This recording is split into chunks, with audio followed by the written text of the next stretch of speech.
Training session number 3. This training session will address high heat procedures and emergency response. High heat procedures. The effects of heat stress range from a simple discomfort to a life-threatening illness such as a heat stroke. Excess heat can place abnormal stress on your body, and when your body temperature rises even just a few degrees, which is about 98.6, you can experience muscle cramps, become weak, disoriented, and dangerously ill unless you can help your body cool down. All of this is especially true when high heat temperatures exceed 95 degrees. When the temperature is above 95 degrees, a worker's physical and mental condition can change even more rapidly into a serious medical condition. The onset of heat illness may be confused with other problems and may not always be obvious before it becomes life-threatening. Therefore, you should always take extra measures to prevent or respond to heat illness during the heat. When the temperature is equal or above 95 degrees, the employer is responsible to implement additional procedures in order to protect employees from the heat. Supervisors are required to observe and maintain effective communication with all employees, especially those working in remote areas. It is important to maintain communication with your supervisor and your coworkers during high heat conditions so the appropriate adjustments or changes can be made before problems arise or become even serious. One way of maintaining effective communication is by having a buddy system where everyone is watching out for each other. Keep in mind that if you're in the agricultural industry, when the temperature is equal or exceed 95 degrees, agricultural workers will need to take a minimum of 10-minute cool-down break every 2 hours. Such break needs to be documented, and merely offering the opportunity for a break is not enough. Emergency response. Previously on session number 1, we talked about the symptoms you may get if you have heat exhaustion or the very serious condition of heat stroke. But what should we do if your coworkers are having these symptoms? Let's say there's a worker in our crew who has signs of heat exhaustion.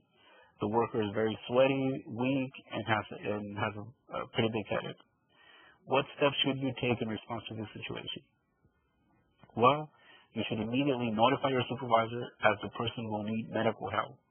Move the person to a cooler place so that they can rest in the shade. And very important, do not leave the person alone. Little by little, you should give the person water, loosen their clothing, help cool the person. You can fan the person, put ice packs on their groin, their underarms, or soak their clothing with cool water. Be prepared to describe the victim's symptoms and know how to describe their location so emergency personnel can reach them quickly. Do not wait to respond to a situation like this because heat exhaustion can quickly become more dangerous. Be alert to unusual behavior. If your coworkers seem confused or are sitting by themselves or walking around aimlessly, ask them if they're okay. If they seem to be acting strangely, they may have heat stroke. Contact your supervisor immediately and exercise the steps discussed in responding to an emergency situation. Now we have learned how we would respond if someone develops some type of heat exhaustion or heat stress. But the best strategy is always prevention.